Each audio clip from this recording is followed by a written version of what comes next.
All right, the music came back. Hey. There we go. All right, that's weird. I don't know what happened. So I basically realized that the TV behind me was just mirroring the laptop. So it tried to. I don't know what happened when it tried to do the auto transition there on that. But all right, we're in though. It's We all got it. good. Okay. I swear, one of these times these streams are going to start without an issue. One day. I feel like it's kind of like a good brand thing though. Like a little bit. Like it's very humanizing in a good way. Well, that's kind of my whole idea with doing these so frequently. Is like they're more for fun, and I'm learning more about it. And I actually just have fun doing this. The live stream For is sure. fun, especially when we get people who are actually like participating in the comments, and there it feels more interactive, and it's an easier way to get content out. But so today we got Rhett Thomas here. Rhett, do you want to talk about who you are, what you do? You have a YouTube channel too, which will be linked in the description. Which, if I was on top of things I would have done before we started the stream, but I didn't even have a thumbnail for this. This is very impromptu. Literally we're talking this morning and said, hey, let's do it. Yeah, man. So my name is Rhett Thomas. I am the founder of Midwood Road. Midwood Road is a creative agency. My goal is to help churches and brands unify their message and elevate their reach. I spent 8 years as the creative director at a church of over 1,000 when I moved out here to Indiana. And I've always been in the creative world from the first time. Like I picked up a guitar when I was 8 years old and started writing songs, and then just more and more started to learn how to apply creativity to practical solutions and problems in the church. And then that kid just kept growing and started to shoot short films and put out music and do all these things and tried to figure out a way to put it all together, and ended up becoming a creative marketing guy with his own company. So yeah, it's been about a year now. Been had some big changes last year and we launched, and now 2026 is all looking up, man. So, and I'm here with Austin Robinson on the Absorb Studios channel. Absorb Productions channel, but Studios The is productions. that's our marketing I side. tried. Yeah, it's close enough. Absorb at least is there. So you summed it up really well. I always struggle, like, people, who you are, what do you do? And it's like, any creator in the field doing creative things, it's always more than one, right? It's never just the one thing. And the path to get there is always wild. Everyone's got, like, I started here, I did this, I dabbled in that. But yeah, you didn't mention the name of your company. What is it? I did. I said Midwood Road is the agency. Oh, did you? Okay, sorry, I missed it. Midwood Road. Yeah. Yep. And like I said, I'll link it below probably after the stream. I'll have it up on there. But okay, and then we were talking today, like, what are we going to do a live stream about? And we were talking about was it church content versus brand content? Is that basically Yeah. I mean, I feel like you and I can kind of talk about anything. Yeah. I always kind of like grab a drink whenever I see you show up on my phone calling, and kind of just like settle in, Yeah. Which is great. It's the best thing. Yeah, I don't know. I was thinking about it, and I was just like, I'd love to kind of hear your take on how different it feels when you are doing creative for a church as opposed to doing like creative for a brand. Well, I think it's more the relationship is different. And also, as like a contractor, I think it also depends, like, are you working for your own church you're part of, or are you helping another church that you're just working for, not really part of it, if that makes sense. So for sure. I've contracted in some churches. I've never worked, full time in a church on the production side, which you've been in church production for how long? You've been for a long time. I mean, I started out just as a musician when I was 15 at a church, and then went to college at a Christian college and got a music degree, actually a degree in like recording engineering and producing. So like the audio production side of things, which led to me being on tour with a like small like youth group team kind of thing for a year as their front of house mix engineer. And then after college, I got a job essentially as the worship and creative director at my home, what is still my home church, Rock Point Church. But kind of more and more took on the role of like a standard creative director. And because I got to hire around me, got some great people around me, like to handle kind of the musicians. And so, I mean, that's 15 years total, probably 8 years niched down to like creative and production director. And then, yeah, up until May of last year. That was my main thing that I was doing. And I was doing a mix of, like we would do social content as well as, I mean, just the constant stream of creative for churches is like sermon series, like, because, a church has like a brand, a church that's like communicating well has a very clear brand that affects everything that they're doing. But you kind of have these seasons that are revolving around what your church is going through in God's word. And I've continually found, especially now that I do this for a lot more churches than just my own. I actually don't even do it at my own church. They were able to hire someone full time to do this after I left. That season of like, what are the chunks of scripture that you're going through, always generate the best and like most defining content for the culture. And it's so seasonal, but it's a completely different set of seasons than what I've seen so far working with brands and nonprofits. Mm. So that's what I've seen as like part of a huge difference. I've been curious ever since the first time I ever worked with a church. The churches I worked with I've done, some contracting for some small churches where we're doing all of the production, to where I'm just cam opping at a bigger church that has their own production team Yeah. and a full set of gear and all. But I'm curious to see like what is, I mean, did you see a change in just like production in general, the work itself? Did smaller churches, I don't know if you've seen smaller churches get more serious in the production, or like some bigger churches feel like we're already there, but did standards go up on all that stuff? Yeah, I mean, COVID was an absolute game changer for all churches, like literally all churches around the world. We used to talk about it like, if like 15 years ago, if a church didn't have like a website at all, people kind of stopped going to a church.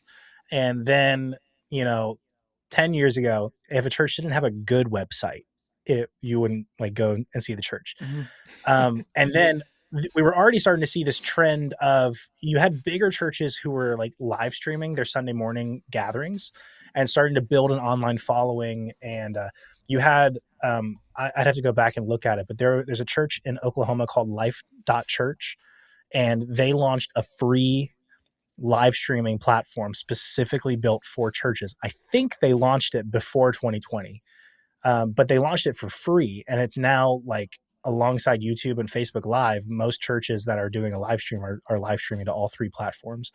Mm-hmm. But the reality is like, when you have something, for those who aren't like super involved in like the Christian world, um, gathering together every Sunday, like it feels like the normal thing that you just do, but it really is something that the Bible talks about being like a gift and a necessity. Like if you're a Christian, you should be a part of a church. That's literally what like the word for church in the Bible means. It means a gathering.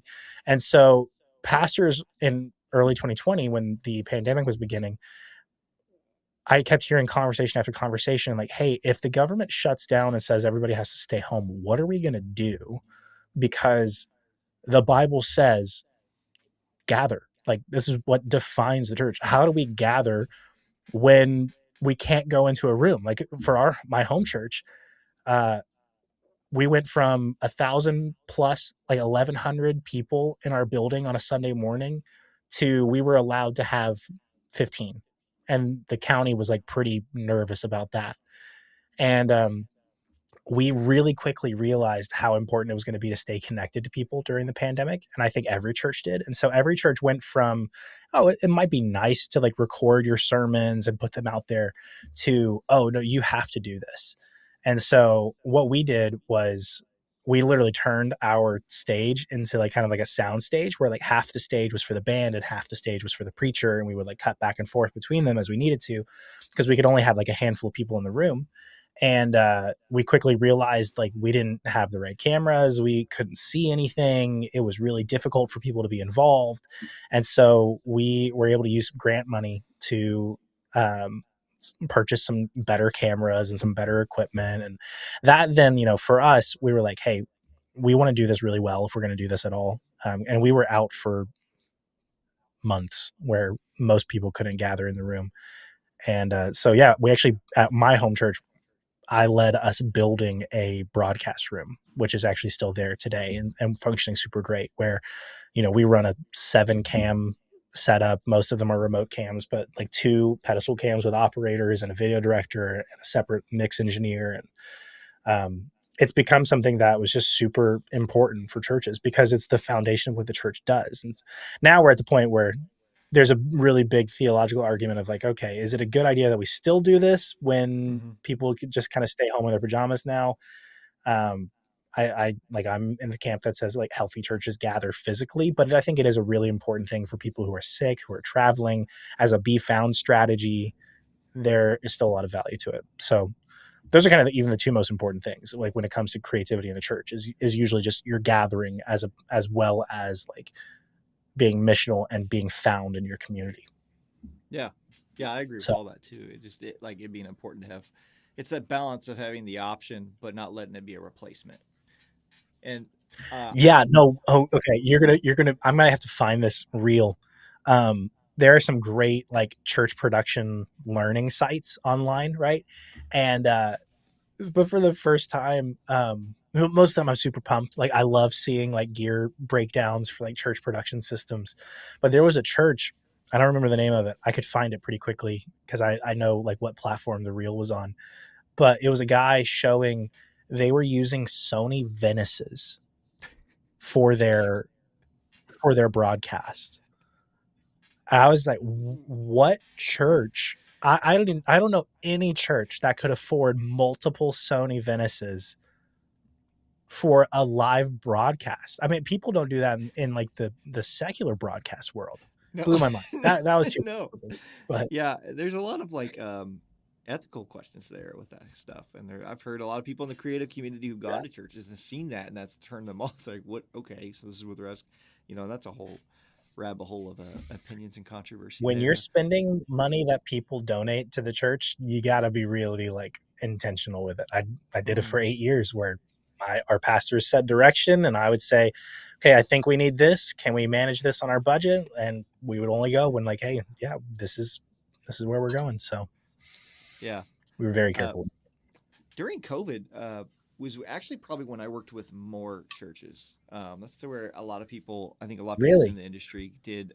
Yeah, because I was working with some smaller churches then, because they needed help and they knew they needed to do something. And it wasn't so much live streaming. This is actually live streaming I'm new to. This is another reason we're doing this now is I'm just trying to get to know live streaming. But a lot of them just needed more web content, like you said. Like the website was really important, Mhm. and that's something we do here too. So we did some brand new web work for some churches that needed it, um, and helping them with welcome videos, content like that. That stuff started to come up, but um, we're working with churches and for brands is how I've always seen it, and it always felt it's Mhm. it's interesting because honestly I'm hesitant to talk a little bit about it because I don't want to say I've had bad experiences, but there is in certain churches, there's kind of like this give and take, and it's a lot of it's a personal battle Yeah. too, because you want to give all you can, and you do, but then also trying to run a business too. And we end up working with so many churches and giving too much, we started to hurt, Mhm. and it's like okay, this finding that balance there. What can we actually do? And we actually always gave a discount to churches, everyone we worked with. Well, during that time, anything helped us, and we always just wanted to help the church, especially small churches. It was always cool to bring higher production value to a church that normally couldn't afford it. That was always it was a good Right. feeling, and it was cool to see and do. But I always felt like it's working with churches, and then it's Mm. for brands. It's kind of like your Okay. brand or a business. Well, there's levels even there within that. Like, how do you even separate like a brand, a small business, a bigger company that has a marketing team, or somebody directly has a small business? And it was interesting learning because I never worked in a church and working with small churches and big churches how a lot of those big churches do operate like a big business, and it, Yeah. it is for some reason I never understood that, but like it is like I didn't think that's how organized they would be, but it was really cool to see. Well, that's what kind of what you have to do, and that's kind of the reality is, I know that businesses scale because they need to have the ability to like produce what they're producing, right? but churches have to scale their team based off of the needs of taking care of a vibrant community. Like, I've even heard some of my pastors at my home church when they were talking about trying to raise up like elders and pastors, even at our home church. Our home church is, there's 1,500 people probably in our community who would say like, oh yeah, I go to Rock Point, but it's a membership of 700. And we had 5 staff pastors kind of at a time, and then a couple of like lay pastors. And they were talking about how that wasn't enough, like on top of support staff, like directors and admin team. And because you're walking through life with so many people and you want it to be as personal as you can, the Bible doesn't say that every church needs to be small. In fact, you see like the first church in Jerusalem was thousands and thousands of people right at the very beginning because it was so compelling. And immediately in Acts 6, you see the disciples and the apostles saying like, well, okay, we need help. We need to figure out how to do this. And it's actually a really cool story for another time. But, and when it comes to content and like creative, especially for churches, it really just is this weird thing because it's so mission focused. Like typically I feel like the content for like when I'm working with a brand, it's about building awareness of the brand in order to sell something. Whereas with the church, it really is like promoting one single mission, but in a very local context. And it's different from church to church, and there's different like priority levels for different things, like when it comes to specific types of content, but also with like how much you spend on it versus how much you don't, how much you're like looking for that to be part of your culture, or how you might even kind of intentionally stay away from that because that says something about the culture of your church. And I would love to hear your stories about working with churches that you're kind of shying away from, because I feel no bones about it when it comes to like I think that like we need to keep having the conversation, because one thing that I keep finding now that I'm not on church staff is that people who are on church staff don't usually know how to talk to creatives, or especially creatives who have like creative businesses, and they know that they need something, and they know that they want the relationship to be good, but they have no idea how to talk about, like, especially like the more healthy a pastor is, I find usually the harder it is for them to talk specifics about what they want creatively, which I usually see as a good sign. And I've often found that like my job is to help kind of translate for them, and translate usually what they're trying to figure out for like the whole of their church. How do I translate that into something that's communicable, and like actually doable, and something that's going to be beneficial for them? Because the KPIs for the church are completely different than the KPIs for a brand, like almost bar none. I really can't think of a single one that I'm like, yeah, that is a key performance indicator that works exactly the same for the church as opposed to for like a brand. Yeah. Yeah. I knew you had done some freelancing right while you worked in the church, but have you done a lot of it before taking the jump out and starting your business? Like, am I doing a lot now with churches? I mean, like when you started your business, now was it kind of your first time jumping out and working on the outside of churches, or did you ever work contracting for other churches Oh, while working for one? so I did some freelance work for a couple of businesses, like a couple of local businesses, and then kind of helped a couple of churches out here and there. And then I opened a Fiverr account. I actually opened it a couple of years ago because I thought like, oh, I can, just maybe do some quick work. Turns out it's really hard for me to turn that perfectionist part of me off. And so like someone's paying me $10 to do something, and I'm like, I can't Yeah. just send them junk. So it just wasn't feasible at the time. But I reopened it December 24, and actually built it to the point where I was making like 2K a month on Fiverr, where the majority of those clients were churches. I actually did 120 different orders on Fiverr last year, which is basically one every 3 days. Anything from like just super cheap, like a handout, which I don't do anymore. I only do sermon series graphics now for churches, um, to like sermon series, like with everything, screen graphics, social media content, like ProPresenter programming, um, print handouts, like those kinds of things. Um, So it was very eye opening to me starting to talk to people in other churches, and I just kept kind of seeing patterns of like if I'm talking to somebody on a staff that isn't a pastor, they usually talked my language a lot easier and could communicate what they were talking about faster, but also everything still had to go through their pastors. And so we would get in this like loop of like, well, me and their creative director on the same page, but then it goes to the LP and the lead pastor's kind of like, I don't know. And then like, kind of like weird feedback loop. Whereas if I'm just talking to a pastor at a small church who just really wants his stuff to look good because he really cares about the message that he's preaching, like I've found overall most of them are super grateful and just don't really know what they're talking about and just kind of Mhm. need me to gently guide the conversation so that Yeah. we can get to what they need, but in a way that I don't feel taken advantage of, which is also why Mhm. I work with brands because I have no problem charging a brand full price for something so that I can be a little more generous to churches when I can, when I'm able to. I've had Yeah. to learn how to say no as well. Like I get that feeling that you were talking about earlier. Yeah. Yeah. It's I usually was hesitant to work with smaller churches because I always, like you were saying, trying to navigate that conversation was. I've worked with pastors that knew what they wanted, but then wanted the opinion of everybody on their staff and included them in those calls, email threads, and meetings to where there was Mhm. so much, like there wasn't a, it was hard to get a single point of contact that was funneling all that information and have one person to talk to in some of those churches where everyone had an opinion of what they wanted, and there was too many people who had a say in maybe what went on the website or how it should look or whether it was a Yeah. video or if it was social. There was a there's one instance where I remember being on a, it was a Zoom or a phone call. I know there wasn't a camera. The camera's off. And I thought I was talking to one person.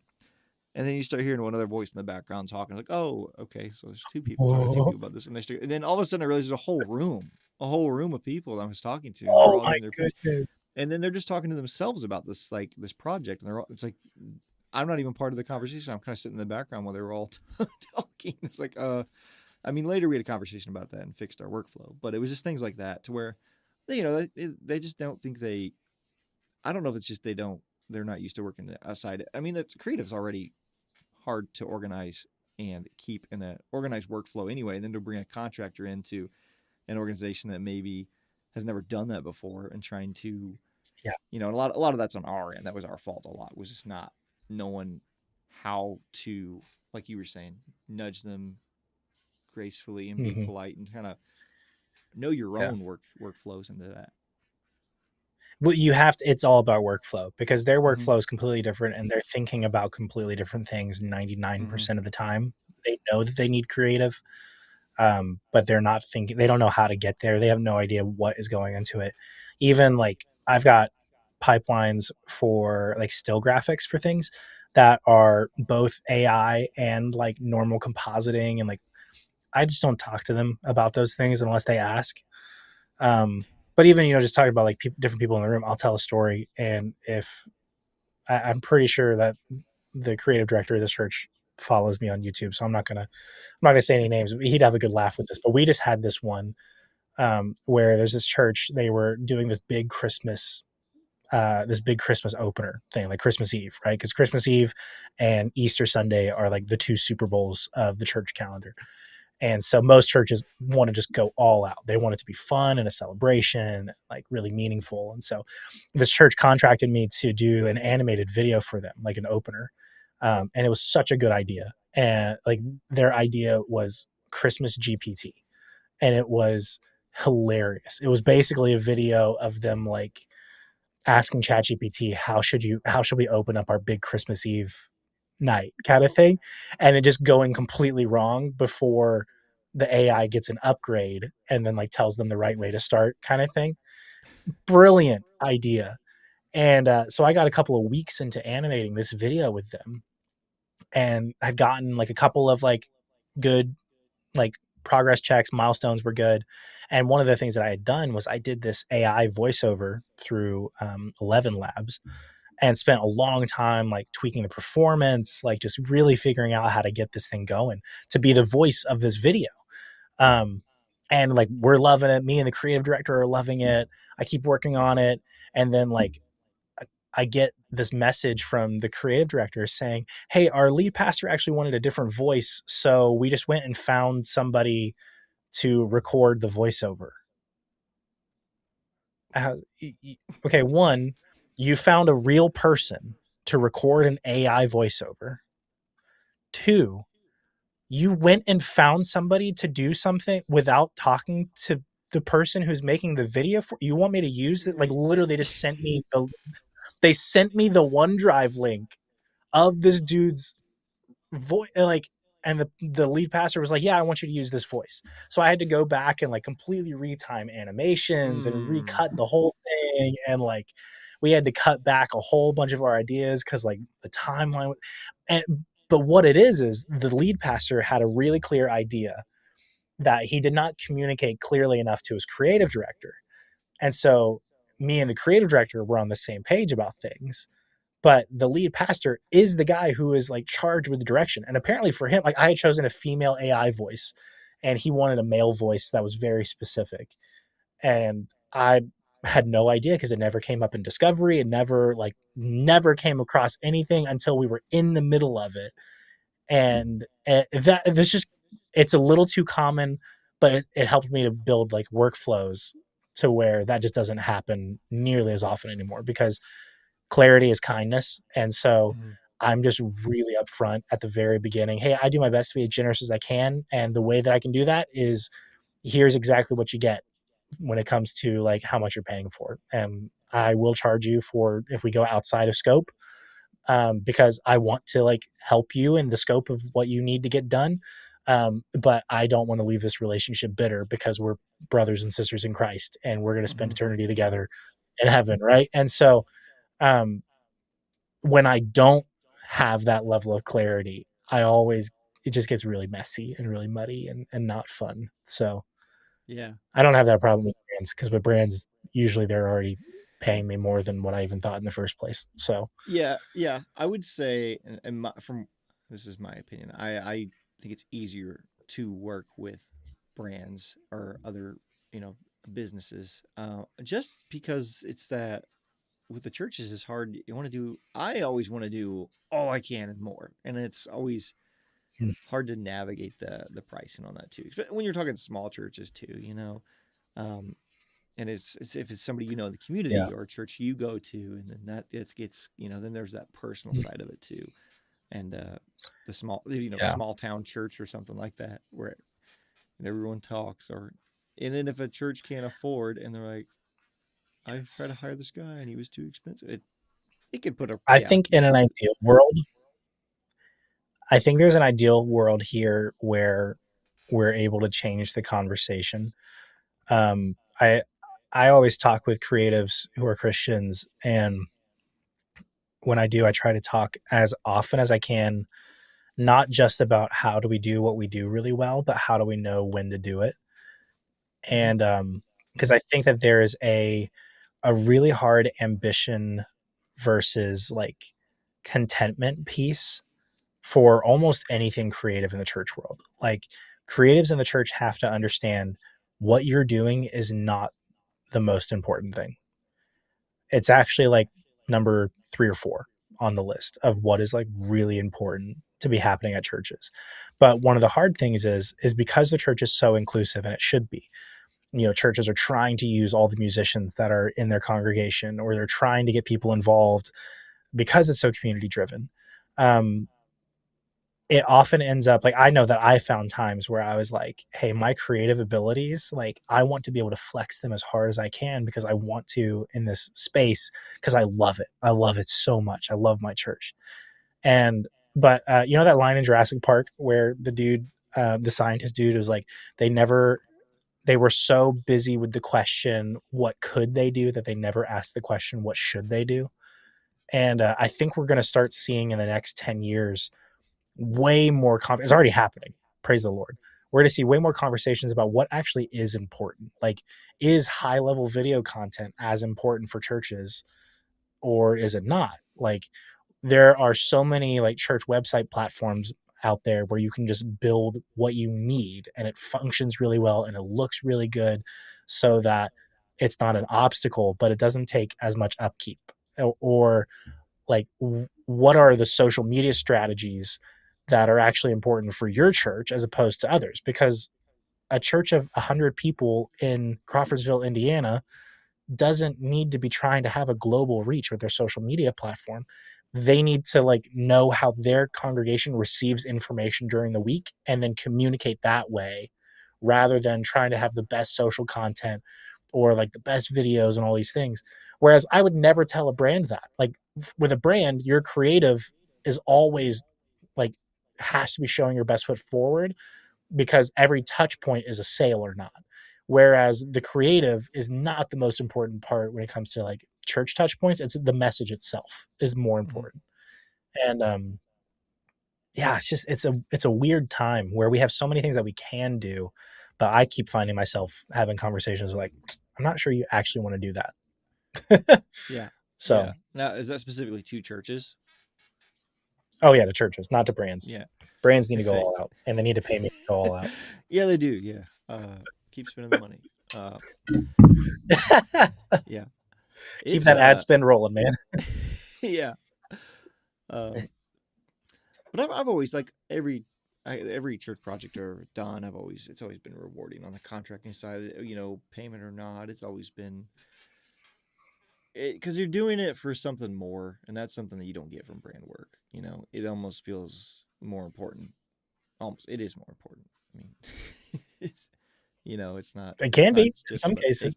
yeah. But balancing that was always tough for me. Which I think you were having so much experience inside the church, being able to work with them now from the outside in, is such an advantage. And like I've contracted for multiple churches, and it's still like I still wouldn't be the best person to decide what they need and all. I mean, that's something that I think Midwood Road has is you have such an insight and experience within. You already know what they need looking from the outside into what they need. Yeah, I hope so. I'm learning about both worlds constantly, and I don't, I turned 30 this year and I think I just keep realizing how young that actually is. Like I want to, I've got plenty of friends who like make fun of me for being old because I'm like the old guy in the group who is like married and has kids and um all of that. But at the same time, I'm so young and I'm still learning so much. I do think I have an advantage in that sense. But it's almost an advantage that I don't like playing. I kind of like, I'm trying, I never want to come across like with a pastor, like, and saying, trying to make it out of like, I know everything that they need. Like I'm God's gift to their church. And some people are really gracious and generous and like are very kind in what they say about the work that I get to do with them. But yeah, I've just had to like,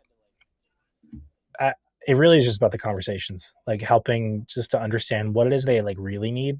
And sometimes I tell them, hey, I don't think you actually need all the things that you're asking me for, and you don't need to like have the budget for what you're trying to do. You can do it for a lot less. And then there's times where I got to push back and say like, hey, this actually does like reflect really, like a brand for a church or something. Like, hey, this actually does really like reflect poorly on you if you keep going in this direction. And you kind of do need to count the cost of like, is that going to stop new people from coming to your church, or is that going to actually reach and encourage the people that you already have in your church, as opposed, like the whole like Cracker Barrel thing, the Cracker Barrel brand design thing that happened a couple of months ago. Yeah. Yeah. The main fault was that Cracker Barrel decided they were done with their like what they communicated with through the rebrand process was they got rid of the old man in the logo. And it instantly communicated to their primary demographic that we're ready for you to die and move on so that the younger demographic comes into our store. And like all too often, sometimes churches get in that like space where like, oh, we've got to pander to the younger generations as much as we can because they're the future of the church. And like, yeah, but the people who are like donating the most money are the people who actually like have jobs and have been in their jobs and have pensions. And like, you really need to like take your whole church into account, not just try to get like young people in the door. And Yeah, I don't know. I'm rambling about some of those things, but it's no, a I can see weird that. space to be sometimes. I can definitely see that in small churches where they get so caught up in trying to grow or look for numbers, and they neglect the ones that are there. I Mhm. could easily see how that happens. Yeah. I mean, that can happen even with any business. I mean, you're trying to focus on finding more clients, but you can't neglect the ones you got. Right. Yeah. And that's hard enough as it is, Yeah. especially when you're like a small business and you're trying to, Mm-hmm. that line of this is a little bit more than I can handle and it's pushing me in a good way, as opposed to like this is more than I can handle and things are starting to fall apart, is like a really fine line I've found already Yeah. in year one. So Yeah. It's yeah, that's personally where I'm at right now is I'm trying to be more. I told myself, I told me and my wife Caitlin in our business, I was saying 2026 this year. I keep wanting to say next year. This year, I uh I want to move slower and hit harder. So last year it was nonstop. We were doing so much, but it was just yeah, it was a point where there's a diminishing return. You're just doing to do, and you're just running the hamster wheel. But are you actually going anywhere? Um, and how many like ballpark, how many accounts are you managing? Like what's currently, your ideal what's your ideal number of accounts you want to be managing? it depends. I mean, it also depends like where they are, like how big they are. But I think a safe number, depending on where you're at and any budget, really, any size small business, I think 4 or 5, like 4 or 5 solid, like $1 million small businesses, that kind of range, Sure. multi-million. Those are the ones I think are the sweet spot to be working with. We can land some decent retainers.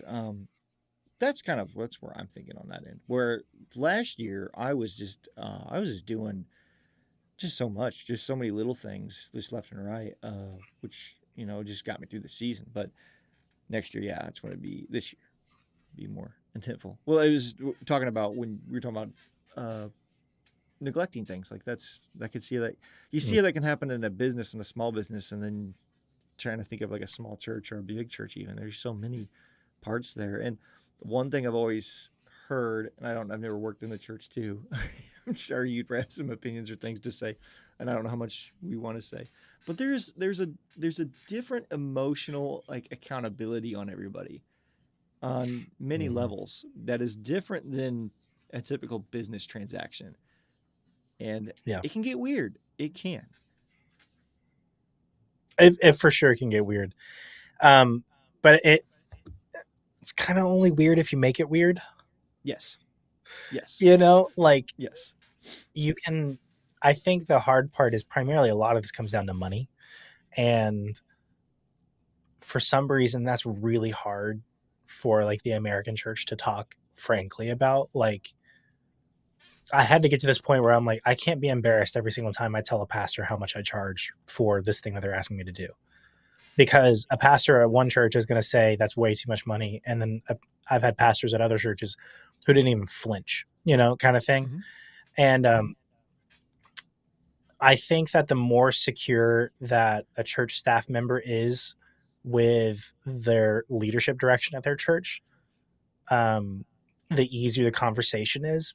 Like, like at my home church, what I've always found is there was only one big production decision that our church was making a few years ago where there was, we had a business meeting and we were talking about the numbers and, there's 200 people in the room and the pastors are saying, hey, we think this is the best decision for us to make at this time. We think that this is a worthy use of our money.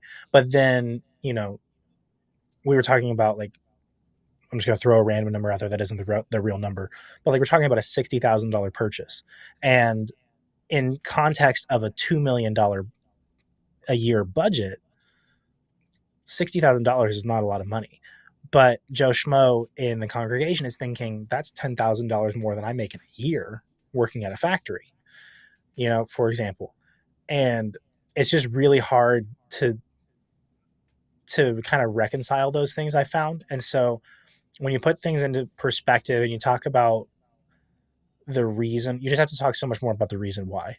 Mm-hmm. Like when Mm-hmm. I'm buying a pair of if I'm buying a jacket online, I don't have to justify why I need the jacket. If I am spending money that 2,000 people pitched in every week for us to have the money to do the things that we do as a church. And I have to make sure that it's aligning with the vision of where we're going as a church, which is set by the pastors. Some people are comfortable with that. Some people aren't. Some people have a lot of church hurt and a lot of pastor hurt because every pastor, no matter how great they are, is a human being who's going to hurt somebody. But at a healthy church where people are trying to like recognize that we still make mistakes and that we still hurt people's feelings and we get off topic and we make it harder on ourselves, but who still are trying to be unified and make decisions together and try to get behind a clear vision. I found that like when there are like good men who are leading the church and saying like who are not afraid to say why and who are not afraid to address even money issues, there's just way less problems. Like people just trust them a lot more when they're really transparent, when they say why they want to do something that they're doing. And I just think, I don't know, that's one of those conversations that I think just needs to get better in the church as a whole.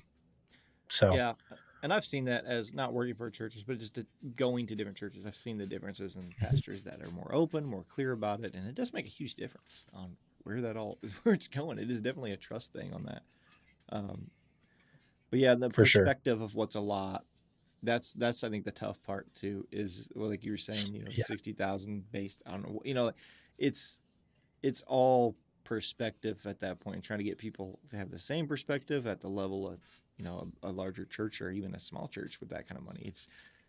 That is Yeah. the emotional side of communication on that.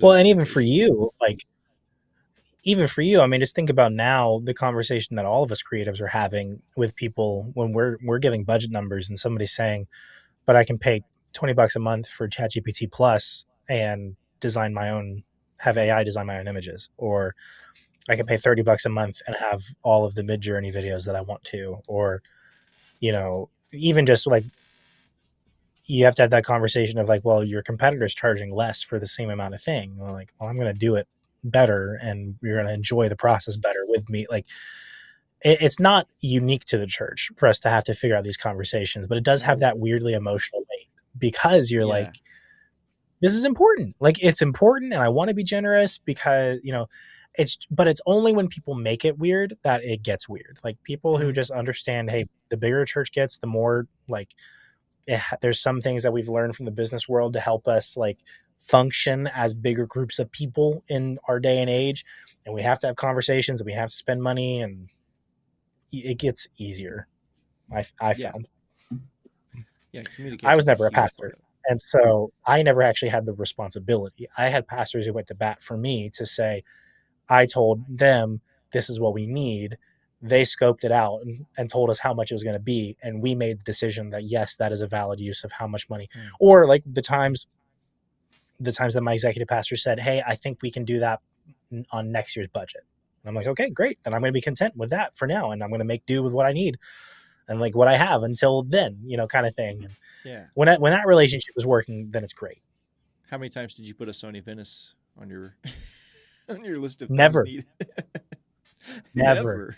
We bought Blackmagic Ursa 4K cinema cameras right before they released the G2s, and so we were rocking those for a long time. That's what I used for like the short films that I shot at the church. Which only one of those actually had a serious budget. We shot 3 short films in my last 3 years I was on staff. And our church loved it. They were so excited. They were looking forward to it every year. Only one of them actually had a like full budget that like we actually spent money on. And yeah. Those look so cool, by the way. Those are awesome. I remember like seeing those. And then when I started to see some other bigger churches do these short films, I was really just mind blown because I've been going to like a medium small church, and then I was just we moved and I was tried different churches, just looking around, seeing what it was out there. And I'd never been to like a big church before, so I wanted to experience a big church. I went to one. I remember just seeing the content. I was like, just being in this world, I'd never seen that side in the church world. But I've been like, so those short films, when you guys like at your church, when you made those, like, what was the purpose of those other than, was it to get people talking about it? What did you guys do like in an event for people to come watch it? Or did you just make it as something for the current congregation to just enjoy? Yeah, so it was always something that was part of the gathering itself. So all three short films that we did were all for Christmas Eve. And so I did like smaller viewings for them because it was fun for me. Um, but it was always that, like I said, Christmas Eve and Easter Sunday. Um, I won't like bore you with like the theological reasons why those are even more important and like why we make different decisions for those. But those are the days where like you just go crazy. It's a celebration. You want it to be awesome. You want people to have fun. Usually the most guests are there, and so you want to like put your best foot forward. And so I had a lead pastor who was very big on creative, which is awesome. And he was very much a storyteller in the way that he preached and in the way that he wanted the service to flow. And so it just kind of the first year that we decided to do something, he wanted like a stage element and like a almost like a play kind of thing to like help him tell the story that he wanted to tell. And there was kind of a moment where he was like, "Do you think we could do some of this like as a video?" And I said, "Well, yeah, of course we can. Like I've shot stuff like that. We can figure it out."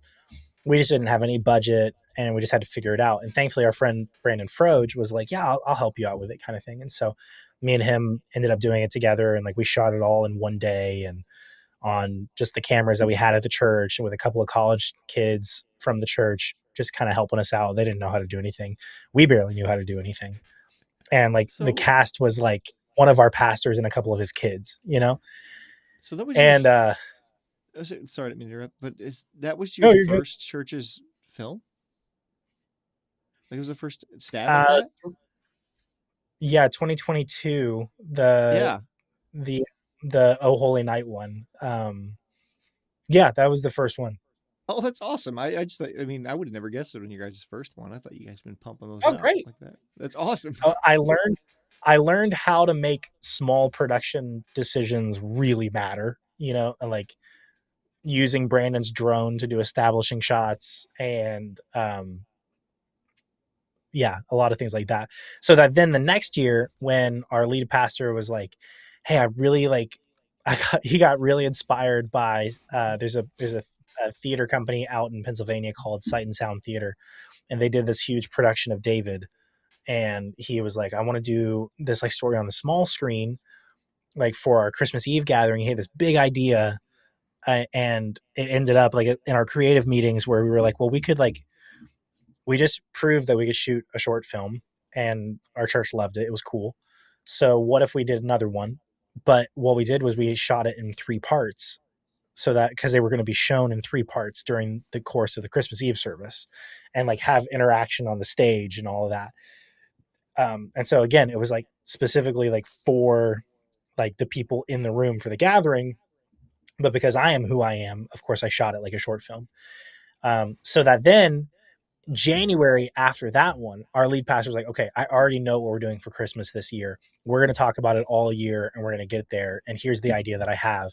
And we took a lot of reference from like The Chosen, and that's what we made Long Expected, which was absolutely the best thing I've ever been able to be a part of making.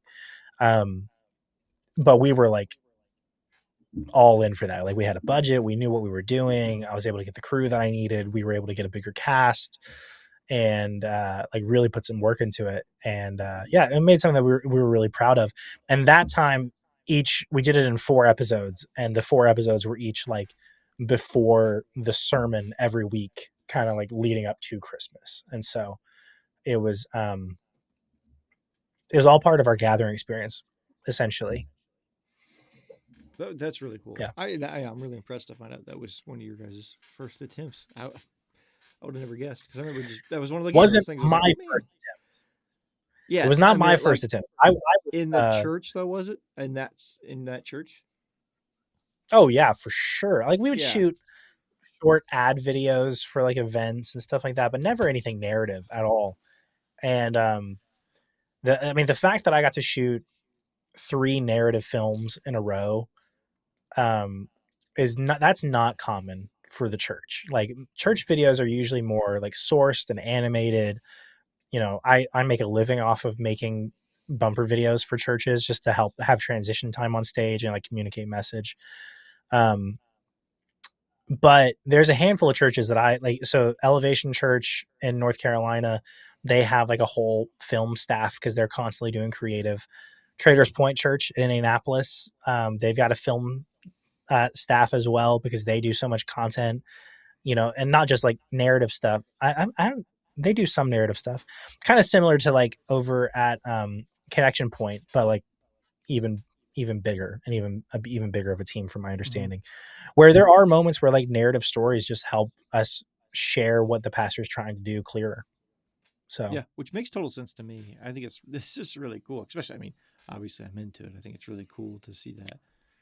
I wonder if yeah, there'll be a church that I mean does a narrative every Sunday. that would be crazy. I Be like mean, a full on show. I would drop a lot of things to be able to just shoot Christian narrative films. And that is kind of the goal, for the next 10, 15, 20 years. I would love to do that. I'm sitting on scripts and starting to get a couple of friends who are also in the screenwriting world and trying to see what might actually be possible in the next couple of years. And Yeah, yeah, I know you we were going to talked say something. about doing something. I was just making the joke about it'd be funny Yeah, if a church worked on an episodic series that played for the whole season every Sunday, and everyone came in on Sunday just to watch the next funny. episode. But no, I remember me and you were talking about doing something. You were working on a film that Yeah, is that still in progress. We don't have to say here if you don't want to. it is. I don't know when I'm going to be able to do it Yeah. because I've got a new friend, Trevor Barnes, who's just kind of encouraging me to like his whole like YouTube channel is about stop being such a perfectionist and just find joy in doing things and just getting them done kind of thing. And so I think there's going to be kind of like a middle ground here where that film that you're talking about, I just actually put it. I've got a buddy who used to own a production company in Florida and he's like still kind of connected. And so I just sent it over to him because I really wanted to get his take on the script because that script is actually it would be a doing that short film for me would actually be like a proof of concept for a feature. And so I really want to do it right. Like Mm-hmm. Mm-hmm. there's parts of that I really need to get right. And I would love to do that. I really, really would. And that's kind of a little bit of what I do at Midwood Road even is like helping pave that way, like and just kind of making it more regular for like Christians to talk about creative and because I mean, we could do a whole nother live stream just talking about Christian filmmaking and Christian narrative Oh filmmaking. yeah. And Oh yeah. we should. Um, because we're finally turning a corner where like there's actually starting to be some pretty awesome like narrative content that's being made like by Christians that doesn't Yeah. feel terrible. Yes. Um, It I used mean, to because it was be. actually it Oh, was I the was gonna. worst. There, Yeah. So it used to be people would always think it cringe. When you hear Christian it's films. the worst. Mm-hmm. And so the guy who's making The Chosen is a guy named Dallas Jenkins, and it was I got super convicted because I heard him talk about his dad was like a huge, well known name in like Christian books in the 80s and 90s. And he said he grew up like, I'm never going to be a Christian creative. I'm never going to be a Christian filmmaker. Christian media sucks. I don't want to have any part of it. And he said he was praying about it one day and just really felt like the Lord was saying, okay, what are you going to do about it? And I read that and I was like, ooh, that's hitting me right where it's super uncomfortable because that's Mm-hmm. exactly how I feel. And I kind of finally got to this place where like I was like, I mean, really, okay. If Jesus is the most important thing to me, then it's going to come out whether I'm making a Christian film or not. So I might as well use it as an opportunity to say, hey, every chance I get, I'm going to say Jesus is the most important thing to me. Mm-hmm. Um, and so, but that has actually turned into like, okay, I want to learn how to like write really good Christian films that aren't terrible. And yeah, so I've got some that I've been working on here and there, and I would love for them to see the light of day someday. That's really cool. Yeah. I I got I don't know. a lot of YouTube series ideas that we can make along the way of that. Hey, if you're helping bankroll, I mean, you're hearing it here first, folks. We're gonna make this I happen. don't know about bankroll. Not much of a bank to roll, but I got some gear. Yeah, I But think I have a couple of short film ideas that would not take a lot of bankrolling. It just takes the right people, especially the right yeah. cast. That's what I found. That's what I Oh, found really big when those three short films is casting is like you can I fake a lot of things now with how good like technology, like consumer level technology is, but you cannot fake performances, and that is really difficult. Is finding oh the my right people to gosh. be in your films. We got a few things in the works right now, which I'll love to talk to you about later. But and we're talking about casting right now, and that's just it's one of the most like paranoid things because you can put everything in place, the most perfect everything. The script can be beautiful, story can be beautiful, lighting can be just on point, everything is working, and the acting is just awful, Just and terrible. and I you get lose it it. all. Well, hey, if you need like a hobo looking guy, I have a lot of acting experience, so just let me know. Yeah, I'll definitely keep you in Happy to mind help for that out. because well, depending on your rates, is what it comes down to, right? Your acting. I'll do one for free, and then you'll love to see the bill the next. You get Um, one. Oh, uh, yeah, man. well, I think yeah, we're at time here. So this was fun. You don't have to jump off here just yet, Rhett, but I can end the stream here. This was fun. Do you want to It plug was good. your company, your channel? It is Midwood Yeah, Road, right? Is the name of the channel? it is Midwood Road. Yeah, I'll put it in the Mm, comments, and then it'll go around. Yeah, the whole mhm. point of my YouTube channel is just to be it's me being a creative and talking about the Christian worldview that is like driving everything that I do creatively. Um, so from encouraging creatives who are in the church, or like showing the projects that I'm working on, and like the decisions that I'm making when I'm doing those projects. And that's kind of what the YouTube channel is about. And then, yeah, like I said, I'm doing creative and marketing for churches and brands, and just kind of keep rolling with it. So I have to completely redo my website. But the website is www.midwoodroad.com, midwoodroad.com. So I should have Awesome. worn like any of my like merch. I have a little bit of merch, but I don't. Uh, Yeah, your brand's it's awesome. Yeah, somewhere around. Rhett's got really cool stuff over in his channel. Definitely go check that out. But that's it for this one. Thank you guys for watching. We'll see you in the next one. If I remember how to end this. Let's see. I'm on a new setup here. Never mind. I guess we're ending rough. All right. See you guys. Never mind. My mouse. There it is. Okay. See you guys. See you guys.